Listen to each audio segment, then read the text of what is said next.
did go through many periods of good relationships with government and with our education partners. And so I worked really hard on that, on establishing a better relationship with government. In those days, you started to have the initial result of the Premier's office directing, and money was usually behind their direction, really, rather than education, health, or whatever.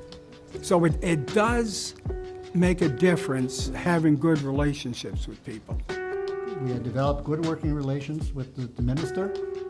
We always didn't get along, but we made a point of meeting every month to agree to disagree, but at least we met and we were talking. Didn't have a lot of connection with the premiers directly. Always had a connection with the current Minister of Education, and that was really valuable. The feelings were still so strong and so bitter about that imposed contract. Would it be possible to conclude a collective agreement in good faith with a government that had never shown an inclination to negotiate? They just dictated terms to group after group after group.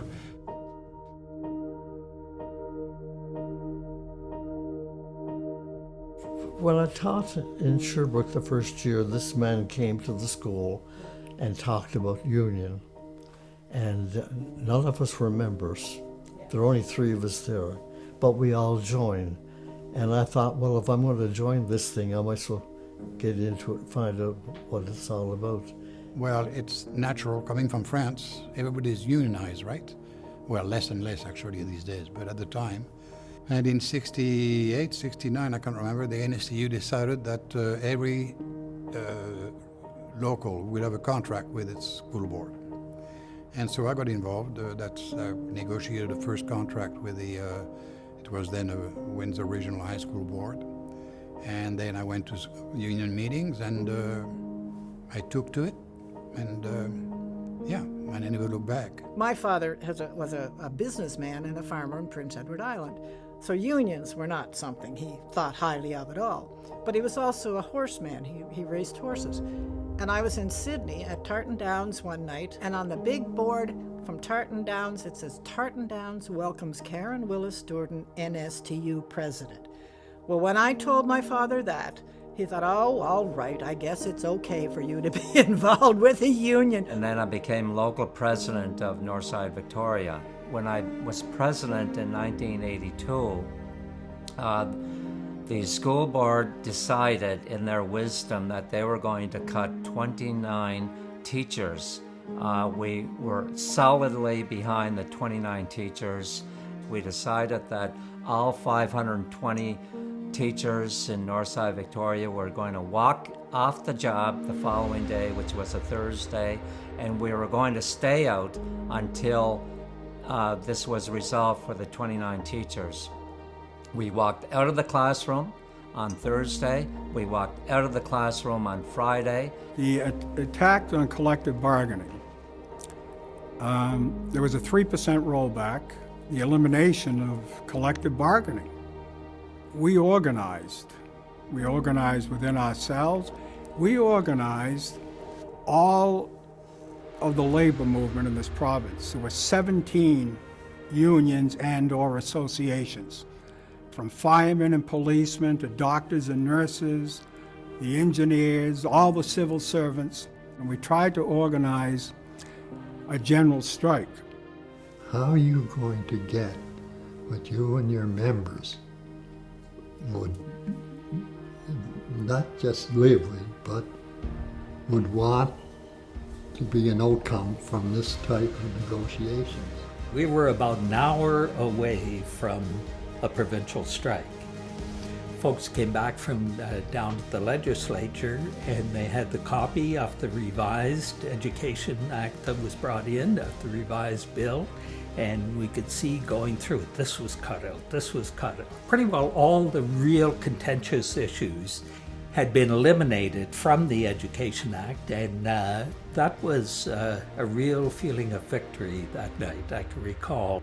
The Ham government had proclaimed that nobody was getting more than 2% per year for, I think, the next 4 years. And we took the position that that was not going to happen, that it was going to be significantly better than that. We used every mechanism in the Teachers Collective Bargaining Act up to and including in arbitration, which had never been done before, in order to reach an agreement. And we did take a strike vote. It was a very strongly supported strike vote, something like 97%, I think. And we were on the verge of going on strike. We were going. And for some reason, this government at the time decided, no, we're going to change it now. We're not giving them that. We're giving them less, which was inherently unfair. One of the biggest events during my presidency was the fact that we held the first province-wide strike of the NSTU in our 22nd year.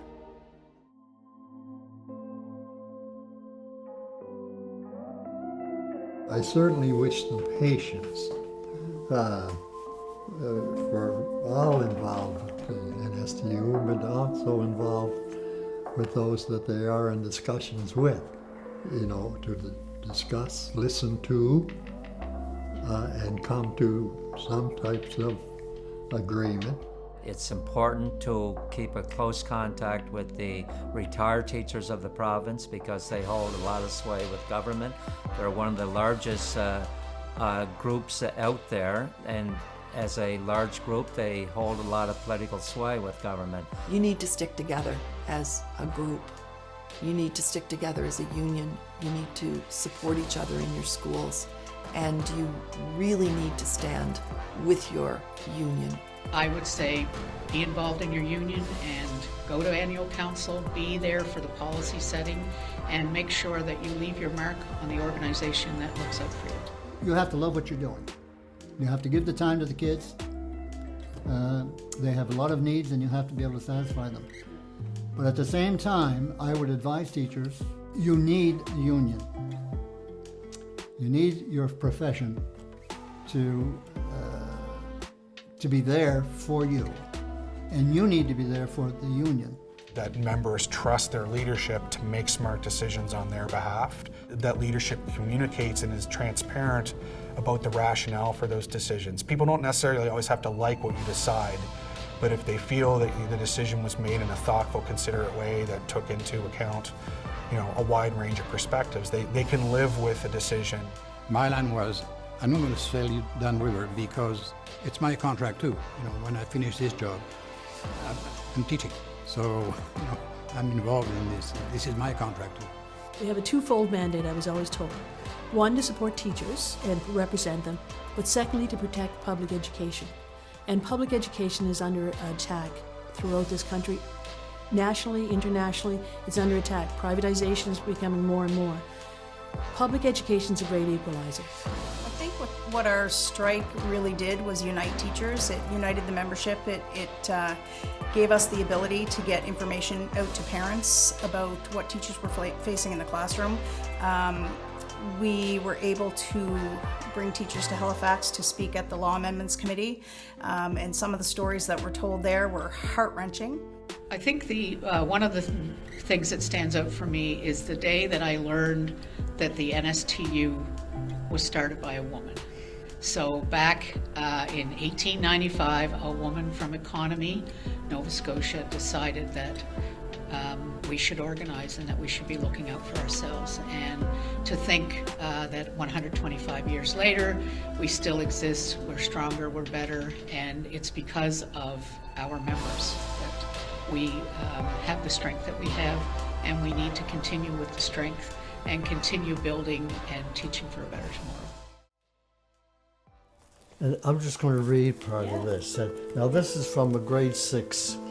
It says, the pupils of John Bernard Croak would like to thank you for your help throughout the years.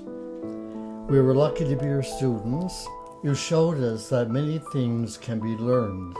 Most importantly, you have taught us the true meaning of fairness and kindness. We thank you. That is something we will carry on with us for the rest of our lives. So I say, so you can say your children can say about you, you taught us to be fair and kind, then you've done something.